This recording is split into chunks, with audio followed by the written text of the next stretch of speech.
Hello, welcome to Drawing with Bubbles. Today I'm drawing a St. Patrick themed illustration. It's basically just a leprechaun girl person sitting in the middle of a field of 4-leaf clovers holding a pot of gold that's shooting a rainbow. This is actually very heavily inspired by this old illustration that I've done, which is right up there in the corner. That was about 2 years ago. Not my proudest work, but I was just looking through some of my old art, and it really inspired me to make this themed illustration. So I guess it did pay off in the end.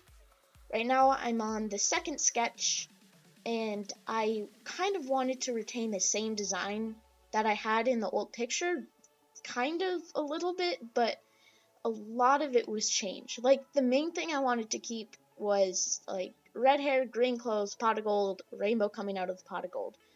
Other than that, pretty open to interpretation.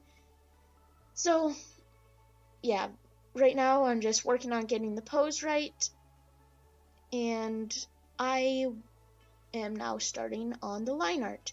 This picture took me a very long time.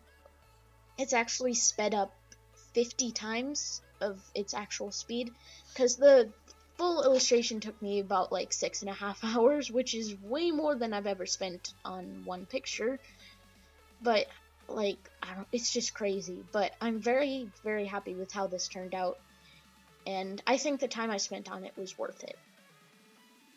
For this picture, I wanted to try to make it look a little bit like the camera or whatever is above her, so the rainbow seemed more like coming out of it towards you. Not completely, but just I wanted it to look like that a little bit. I didn't fully get it, but I kind of like the effect sort of thing that it created. I'm not really sure how to describe it.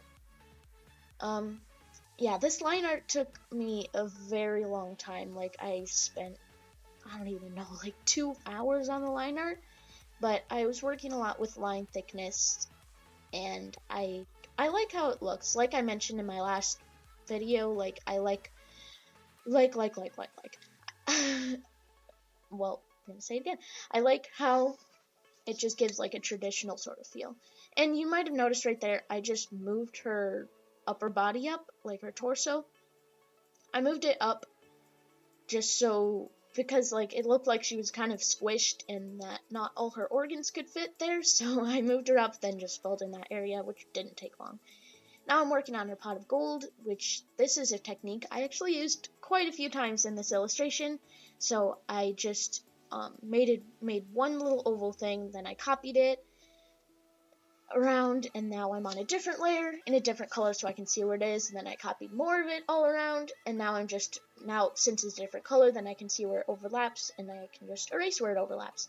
But I didn't catch anything. I didn't catch everything. Now I am starting with that technique again. I'm drawing all the 4-leaf clovers in the background, but you could see I just drew one patch, and then I copied the patch and moved it around and changed the color, and then erased where it overlapped, which is the exact same thing I was doing before, but it really came in handy. I don't know what I would have done if I forced myself to draw all of those clovers. I would have gone insane.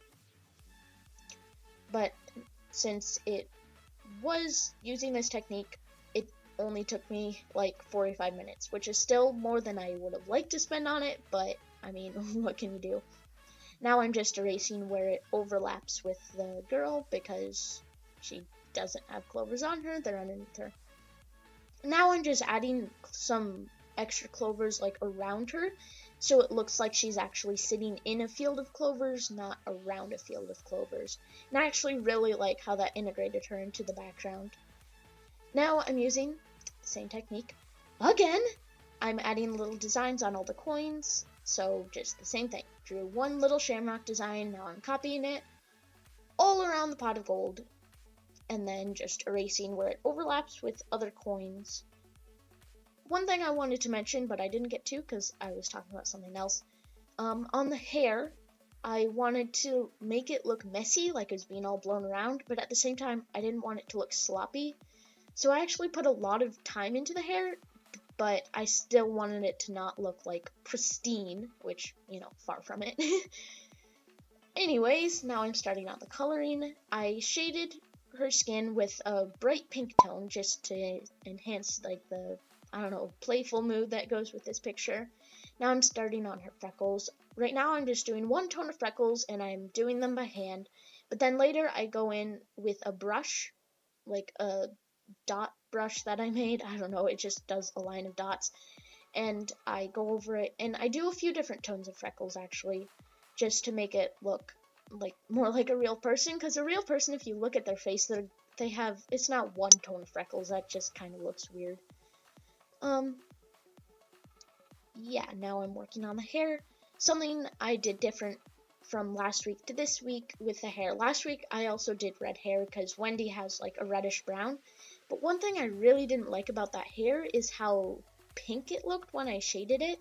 So this time what I did is I didn't do as much hue change as I normally do. I just more went into a brown, and I like how it looks way better, even if it doesn't follow my normal shading technique. Now I'm coloring the shamrock on her hat, which I'm actually really happy with. I looked up a reference, and I really like how it looks, even if from like the full zoomed out view you don't really see it. Up close, I like it. Now I'm going through doing some shading, coloring the line art. Yeah, pretty repetitive process. Let's see.